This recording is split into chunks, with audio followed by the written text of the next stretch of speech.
Radio Sucesos 101.7 FM presenta su noticiero Sucesos con Milton Pérez y Verónica Larrea. Un periodismo libre para una democracia plena. Los hechos y las opiniones de los sucesos que marcan nuestro tiempo.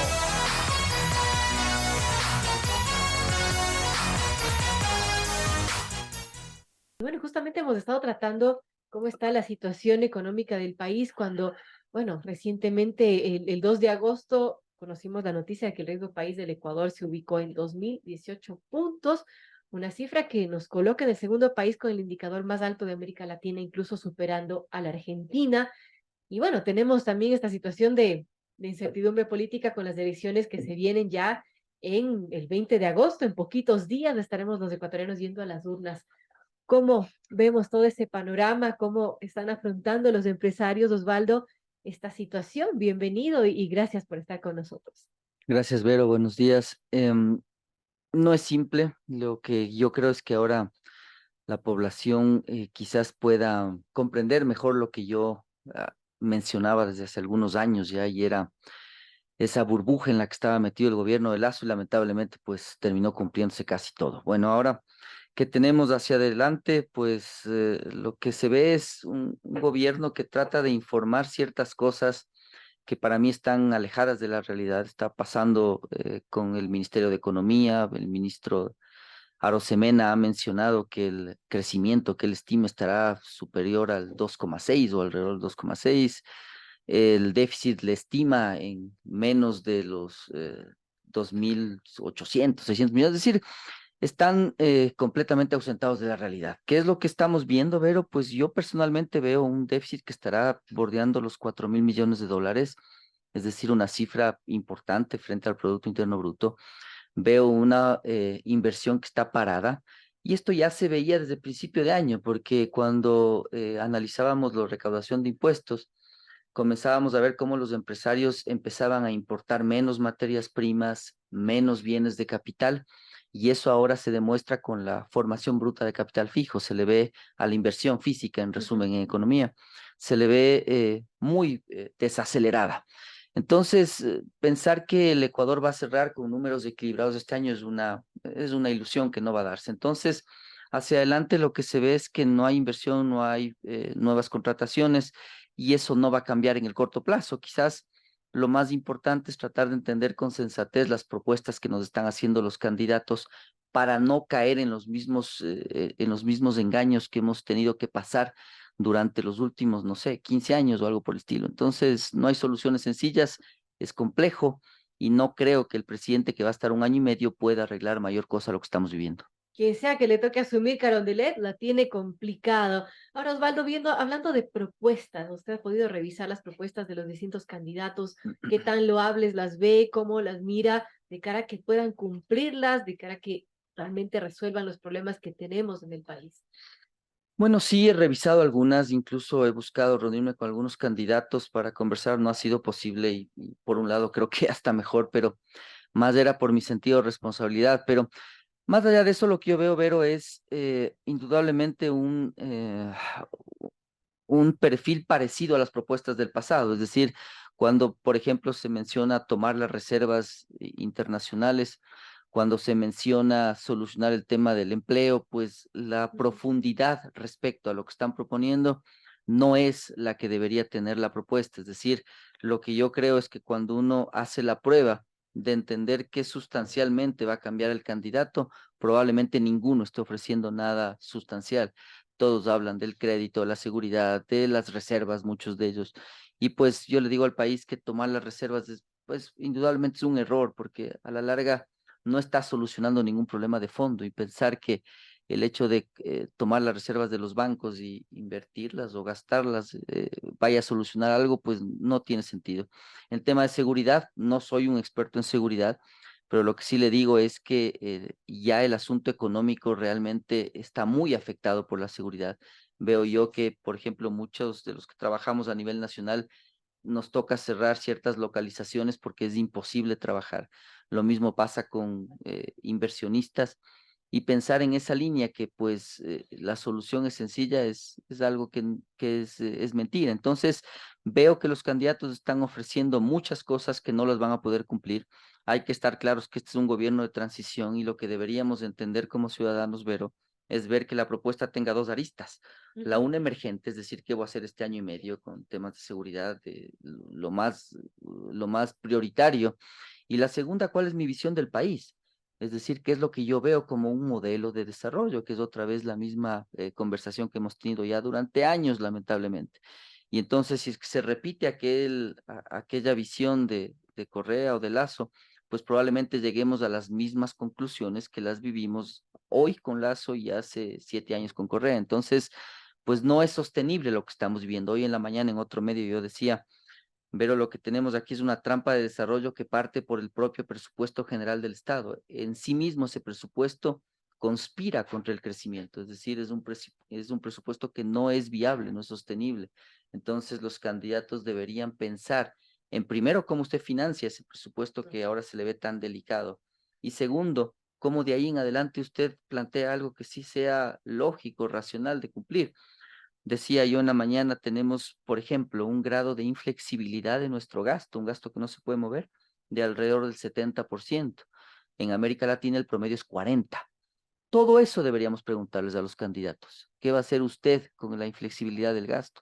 ¿Cómo plantea usted financiar todo lo que está planteándose como desafíos? ¿Qué pasa con el Yasuníbero? Para mí, quizás más importante que la propia elección presidencial, es el mensaje que le vamos a dar al mundo respecto a la seguridad de las inversiones. ¿Cómo ves esas iniciativas de esta consulta popular para dejar el Yasuní, el petróleo del Yasuní bajo tierra?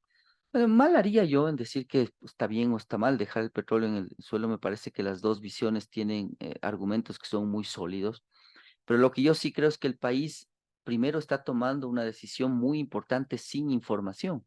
Es decir, ni siquiera tenemos claro cuál es el ingreso de este bloque 43 en el Yasuní. Es decir, usted recordará que el Fondo Monetario le dijo al gobierno, audite Petroecuador.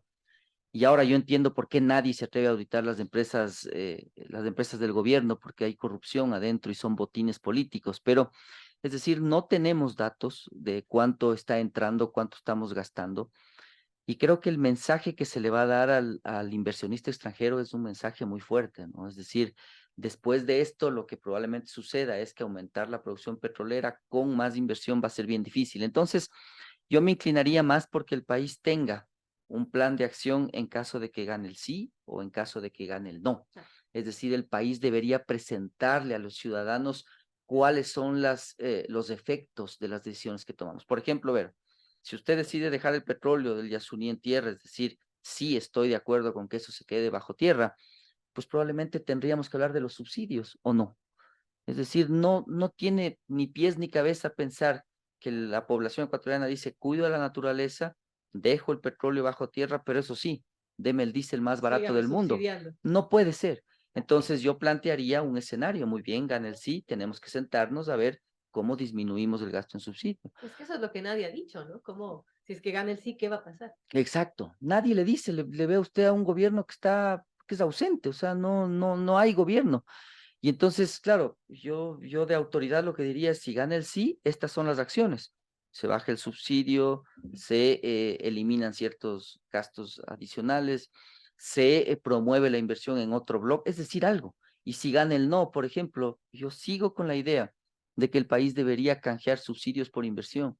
Es decir, si usted no hace que las comunidades rurales avancen con la sociedad, probablemente lo que va a tener es siempre una bomba de tiempo que le estalla cada 2 años, cada 3 años. Entonces, todo eso es algo que el país debería discutir. Entonces, yo me he inclinado, me han invitado a varios debates en varios medios. Y yo dije en la Universidad de San Francisco hace unos días, el Ecuador debe debatir este tema con información primero y con planes de acción en un caso y en otro caso para que usted pueda tomar una decisión racional. De lo contrario, su decisión es emocional y desinformada. Entonces, la decisión irracional y desinformada no es una buena decisión.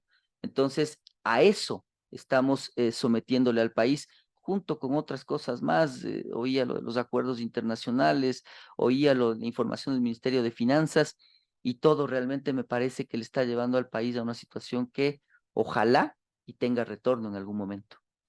Amigos, a las 8:39 conversamos con Osvaldo Landazzo, y analista económico, empresario. Bueno, estamos analizando desde el lado económico cómo estamos como país y, bueno, hacia dónde vamos, cómo cree que vamos a terminar este 2023, Osvaldo. El 23 se va a acabar con, insisto, con un déficit que estará bordeando los 4.000 millones de dólares, con un atraso de financiamiento que va a ser muy importante, porque haga de cuenta, Vero, que el presupuesto general que se planteó al país tenía algunos supuestos para llegar a las metas que el ministro Arosemena ahora las considera como llegables, como Ujú. realizables. Una de ellas, por ejemplo, era vender empresas por 1.000 millones. El gobierno quería privatizar ciertas empresas. Otra de los supuestos era que el precio del petróleo estaba en $65 del barril, me parece. El otro supuesto era que iba a aumentar la recaudación tributaria y acuérdese que bajaron los impuestos hace unos meses. Entonces, nada de eso se va a cumplir. Lo que va a pasar ahí es que usted va a tener un déficit, y yo le estimo, insisto, en los 4.000 y más millones de dólares, es decir, alrededor del 4% del Producto Interno Bruto.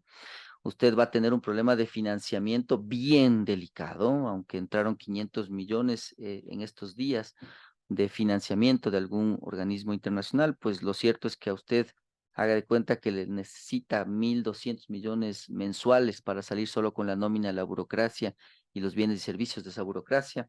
Entonces, el presidente que recibe este país va a tener un déficit muy grande, va a tener un problema de financiamiento muy grande y va a tener un riesgo país muy grande, es decir, unas tasas muy elevadas. Eso significa que usted va a tener que sentarse a renegociar casi inmediatamente la deuda que se le comienza a vencer, sobre todo en el 2025, es el problema más grave. Entonces, hacia allá vamos caminando. ¿Por qué abogaría yo? Porque al menos la ciudadanía presente cierta madurez en analizar las propuestas, ¿no? Es decir, que cada vez le exijamos más al candidato que nos diga la verdad respecto a lo que son Así es. los planes de gobierno. Y entonces, hacia allá va caminando el país. Ahora, ¿en dónde debería trabajar usted? Pues debería trabajar primero en conseguir los recursos y tratar de estabilizar esta situación, ¿no? Es decir, tratar de estabilizar el financiamiento, tratar de estabilizar de alguna manera el famoso déficit y no depender del precio del petróleo, no depender tanto de factores que usted no controla. Y hacia allá deberían ir encaminados los esfuerzos, pero yo mucho me temo que al final el 2023 va a terminar con esta situación y el presidente va a estar medio que en campaña al final del periodo, es decir, va a buscar la reelección. Y eso lamentablemente le lleva a tomar decisiones que no suelen ser decisiones correctas desde el punto de vista de largo plazo, Claro. sino más bien decisiones populistas. Es decir, veo por dónde aumento el gasto, veo por dónde trato de mantener tranquila a la población en una situación que puede ser una bomba de tiempo más delicada, porque otro tema que puede ser bien difícil para el electo en este periodo corto es que esto puede ser una tumba para el que sea elegido. Es decir, si usted ve que desmejoran los temas de seguridad, que desmejoran los temas económicos, de liquidez, etcétera, pues probablemente lo que va a hacer usted es otra vez un péndulo más extremo todavía al que ya hemos vivido en el pasado.